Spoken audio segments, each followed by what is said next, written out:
সবাইকে নমস্কার। আমি জগদীশ চন্দ্র রায়, গীতার সাথে জগদীশ চন্দ্র রায়। আমাদের সনাতন ধর্মের পণ্ডিতগণ মানে গীতা না পড়ে না জেনেই বা প্রেক্ষাপট না জেনেই বা ইতিহাস না জেনেই গীতার অনেক সময় ভুল ব্যাখ্যা করেন এবং মন গড়া বক্তব্য দেন, যা আমাদের সমাজের জন্য খুবই ক্ষতিকারক এবং আমাদের সনাতন ধর্ম প্রচারের জন্য খুবই প্রতিবন্ধক। এই বিষয়টি আমি আপনাদের উদাহরণ সহ বুঝে বলবো। আমাদের অনেক বিখ্যাত পণ্ডিতরা আছেন যারা শুধু গীতার প্রেক্ষাপট না জেনেই মন গড়া বক্তব্য দেন এবং পরিস্থিতি নিয়ন্ত্রণ করে সেখান থেকে চলে আসেন। উদাহরণস্বরূপ আমি আমাদের যে গীতার মঙ্গলাচরণ যে রয়েছে বা গীতার যে ধ্যান রয়েছে, সেই ধ্যান থেকেই আমি আপনাদের উদাহরণ দেব। আর আমাদের সকল পণ্ডিতদের গীতার দৌড় মঙ্গলাচরণ করা পর্যন্ত এবং একটা শ্লোক ব্যাখ্যা করা এবং গীতার মাহাত্ম্য ব্যাখ্যা করা, এর মধ্যে সীমাবদ্ধ থাকে। এবং এরপর বেশি আলোচনা করতে গেলেই বলেন যে এখন বন্ধ করেন, অন্য কিছু করবে, মানে কীর্তনাদি বা অন্য কিছু করবে এবং অন্য সময়ে সময় না থাকবে, মানে জ্ঞানের সাথে আমাদের যে যুক্তিগত না থাকার কারণে এই পরিস্থিতি তৈরি হয়। তার বিষয়টা আমি আপনাদের দেখাচ্ছি যে আমাদের সনাতন ধর্মের পণ্ডিতগণ না জেনেই সব সময় গীতার মনগড়া বা ভুল ব্যাখ্যা করেন। উদাহরণ গীতার ধ্যান শ্লোক 6। আমরা সবসময় এই যে শ্লোকটি আছে মঙ্গল ধ্যানে, এইটার ব্যাখ্যাটা তাদের কাছে শোনা যাবে অন্যভাবে। বলছে যে ভীষ্ম দ্রোণ তটা জয়াদ্রত জলা গান্ধা নীলোৎপলা ষোলগ্রহবতী কৃপেণ বহনী কর্ণেন বেলা খুলা অশ্বত্থামা বিকর্ণ ঘোর মকরা যুধধানাবর্তিনী সতীনা খলু পাণ্ডবই রণদি কৈবত্য কেশবে। অর্থ, কুরুক্ষেত্রের যুদ্ধরূপ যে নদীতে ভীষ্ম দ্রোণরূপ তীরদ্বয় এবং জয়দ্রূপ জল এবং গান্ধার রাজরূপ পিচ্ছিল বা নীল প্রস্তর এবং ষোলরূপ কুম্ভীর এবং কীপ রূপ খরস্রোতা এবং কর্ণরূপ উত্তাল তরঙ্গ, অশ্বত্থামা বিকর্ণরূপ ভয়ঙ্কর মকরদ্বয় এবং যুদ্ধধন রূপ আবদ্ধ ছিল। যে ভগবান শ্রীকৃষ্ণ কর্ণধার হয় পাণ্ডবগণ সেই রণনদী নিশ্চিত রূপে উত্তীর্ণ হয়েছিলেন। এখানে তারা মহা ধনুর্ধর এবং মহাযোদ্ধা, যে কোনো অস্ত্র শস্ত্র তারা চালাইতে পারেন, সেই জন্য তাদেরকে নদীর সাথে তুলনা করা হয়েছে। আসলে কিন্তু তারা নদী নয়, তারা বাস্তবেই উপস্থিত ছিলেন। এবং ইতিহাসে আমরা যদি দেখি, আমাদের ইতিহাস গ্রন্থ মহাভারতে দেখলে সেই বিষয়টি আমরা স্পষ্ট হতে পারি।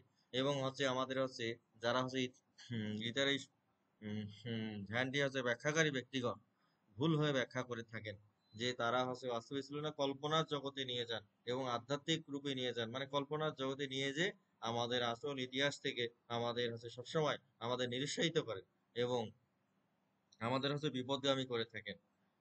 আমি উদাহরণস্বরূপ আপনাদের দেখাচ্ছি সেই বিষয়টি, যে আমরা এই গীতাটির নাম আপনারা অনেকেই শুনেছেন, যা যে যে শ্রীমদ্ ভগবত গীতা, যে ভক্তি সুধাকর শ্রীমদ্ ভগবত গীতা, মানে শ্রী শ্রীশীল শ্রীধর স্বামী কতিক পাদ কতিক সুবোধনী টিকা সমেত।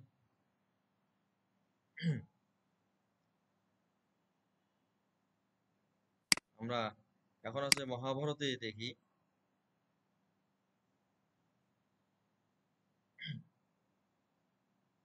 যে ভীষ্ম দ্রোণ তটা জয়দ্রত জলা গান্ধার নীলোৎপলা শল্যগ্রহবতী কৃপণ বহনী কর্ণেন বেলা খোলা অশ্বত্থামা বিকর্ণ ঘোর মুখরা যুধ ধনাবর্তিনী সতীন্না খলু পাণ্ডবীর নদী কৈবত্য কেশবে। যে আমরা মহাভারতে দেখি, মহাভারতের এই পর্বে আমরা যদি দেখি যে শল্যের সেনাপতিত্বে অভিষেক, এখানে স্পষ্ট করে বলা আছে, আমরা এইটুকু দেখি যে পাণ্ডব শিবিরে জ্যোতিষী কৃষ্ণকে বললেন, মাধব, দুর্যোধন মহাধনুর্ধর শল্যকে সেনাপতি করেছেন, তুমি আমাদের নেতা এবং রক্ষক, অতএব এখন যা কর্তব্য তার ব্যবস্থা করো। কৃষ্ণ বললেন, ভরত নন্দন, আমি শল্যকে জানি, তিনি আছে ভীষ্ম, দ্রোণ ও কর্ণের সমান অথবা তাদের চেয়েও শ্রেষ্ঠ। শল্যের বল ভীম, অর্জুন, সাত্যকী, ধৃষ্টদ্যুম্ন এবং শিখণ্ডী অপেক্ষা অধিক কুরুশ্রেষ্ঠ। আপনি বিক্রমে শার্দূল তুল্য শার্দূল তুল্য।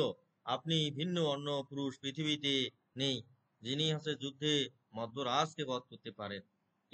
তিনি সম্পর্কে মাতুল, এই ভেবে দয়া করবেন না। খাদ্য ধর্মকে অগ্রহণ করে শল্যকে বধ করুন।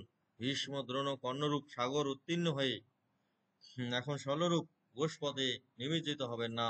এই প্রকার উপদেশ শ্রীকৃষ্ণ দিয়ে কৃষ্ণ স্বয়ংকালে তার শিবিরে প্রস্থান করলেন।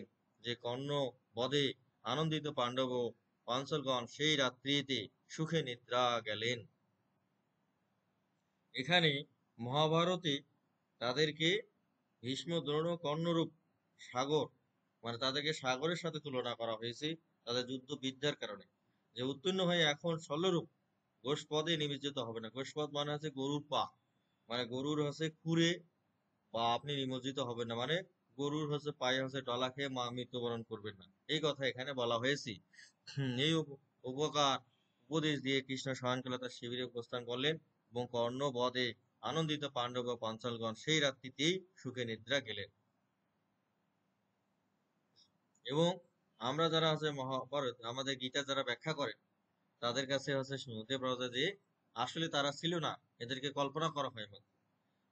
কিন্তু হচ্ছে বাস্তবেই তারা ছিল। আছে আমরা যদি আমাদের ইতিহাস দেখি, যে গৌরপক্ষীয় বীরগণ যুদ্ধধনকে বললেন, মহারাজ আপনি সেনাপতি নিযুক্ত করে যুদ্ধ করুন, আমরা তৎকর্তৃক রক্ষিত হয়ে শত্রু জয় করব। যুদ্ধধন অতে আহরণে অশ্বত্থামার কাছে গেলেন, যিনি তেজে সূর্য তুল্য, বুদ্ধিতে বৃহস্পতির তুল্য, যার পিতা অজনী এবং মাতাও হচ্ছে অজনী জনিজা, যিনি রূপে অনুপম এবং সর্ববিদ্যায় পরগামী এবং গুণের সাগর। যুদ্ধোধন তাকে বললেন, গুরুপুত্র এখন আপনি আমাদের পরম গতি, আমাদের আদেশ করুন কে আমাদের সেনাপতি হবেন। অশ্বত্থামা বললেন, শল্যের কুল, রূপ, তেজ, যশ, শ্রী এবং সর্ববার গুণই আছে, ইনি আমাদের সেনাপতি হন। এই কৃতজ্ঞ নরপতি নিজেই ভাগ্নিদের ত্যাগ করে আমাদের পক্ষে এসেছেন। ইনি মহাসেনার অধীশ্বর এবং দ্বিতীয় কার্তিকেয় ন্যায় মহাবাহু। যুদ্ধধন ভূমিতে দাঁড়িয়ে কৃতাঞ্জলি হয়ে রথস্থ শল্যকে বললেন, মিত্রবৎসল, মিত্র শত্রু পরীক্ষা করার সময় উপস্থিত হয়েছে, আপনি আমাদের সেনার অগ্রে থেকে নেতৃত্ব করুন। আপনি অনস্থলে গেলে মন্থমোদীর পাণ্ডব ও পাঞ্চালগণ এবং তাদের আমত্তগণ নিরুদ্যম হবে। এবং মদ্রাধিপ শল্য উত্তর দিলেন, গুরুরাজ, তুমি আমাকে দিয়ে যা করাতে চাও আমি তাই করব। আমার রাজ্য ধন্য, ধন প্রাণ সবই তোমার প্রিয় সাধনের জন্য। যোদ্ধন বললেন, বীর শ্রেষ্ঠ, অতুলনীয় মাতুল, আপনাকে সেনাপতিত্বের বরণ করেছি। কার্তিক যেমন দেবগণকে রক্ষা করেছিল, সেরূপ আপনিও আমাদের রক্ষা করুন। শল্য বললেন, যুদ্ধধন শোনো, কৃষ্ণ আর অর্জুনকে তুমি রথিচেষ্ট মনে করো, কিন্তু তারা বাহুবলে কিছুতেই আমার তুল্য নন। আমি ক্ষুদ্র হলে সুরাসুর এবং মানব সমেত সমস্ত পৃথিবীর সঙ্গে যুদ্ধ করতে পারি। পাণ্ডবরা তো দূরের কথা, আমি সেনাপতি হয়ে জয়লাভ করবো এতে সন্দেহ নেই। যুদ্ধধন শল্যকে যথাবিহিত সেনাপতি পদে অভিষিক্ত করলেন। সৈন্যরা সিংহনাদ করে উঠলেন, নানা প্রকার বাদ্যধ্বনি হলো। কৌরব ও মদদেশীয় যোদ্ধারা হৃষ্ট হয়ে শল্যের স্তুতি করতে লাগলেন। সকলে সেই রাত্রিতে সুখে নিদ্রা গেলেন। তারপরে এই কাহিনী আছে যে পাণ্ডব শিবিরে যুধিষ্ঠির কৃষ্ণকে বলেন, মাধব, যুদ্ধধন মহাধনুর্ধর শল্যকে সেনাপতি করেছেন, তুমি আমাদের নেতা ও রক্ষক, অতএব এখন যা কর্তব্য তার ব্যবস্থা করো। কৃষ্ণ বললেন, ভরতনন্দন, আমি শল্যকে জানি, তিনি ভীষ্ম, দ্রোণ ও কর্ণের সমান অথবা তাদের চেয়েও শ্রেষ্ঠ। শল্য বলল, ভীম, অর্জুন, সাত্যকী, ধৃষ্টদ্যুম্ন, শিখণ্ডীর অপেক্ষা অধিক কুরুশ্রেষ্ঠ। আপনি বিক্রমী, সাদুল তুল্য এবং আপনি ভিন্ন অন্য পুরুষ পৃথিবীতে নেই যিনি যুদ্ধে মধ্যরাতকে বধ করতে পারেন। যিনি সম্পর্কে মাতুল, এই ভেবে দয়া করবেন না। খাদ্য ধর্মকে অগ্রগণ্য করে শল্যকে বধ করুন। ভীষ্ম, দ্রোণ, কর্ণরূপ সাগর উত্তীর্ণ হয়ে এখন শল্যরূপ গোষ্পথে নিমজ্জিত হবেন না। এই প্রকার উপদেশ দিয়ে যে শয়নকালে তার শিবিরে প্রস্থান করলেন। বর্ণবাদে আনন্দিত পাণ্ডব ও পাঞ্চালগণ সেই রাত্রিতে সুখে নিদ্রা গেলেন। মানে এখানে আছে মহাভারতেই তাদেরকে সাগরের সাথে তুলনা করা হয়েছে, কিন্তু হচ্ছে প্রকৃত ইতিহাস না জেনে আমরা হচ্ছে তাদেরকে হচ্ছে যে এরা হচ্ছে ভীষ্ম দ্রোণ এরা কিছুই না, এরা হচ্ছে শুধু কল্পনা মাত্র বলা হয়। এটা হচ্ছে ভুল ব্যাখ্যা থেকে আমাদের অবশ্যই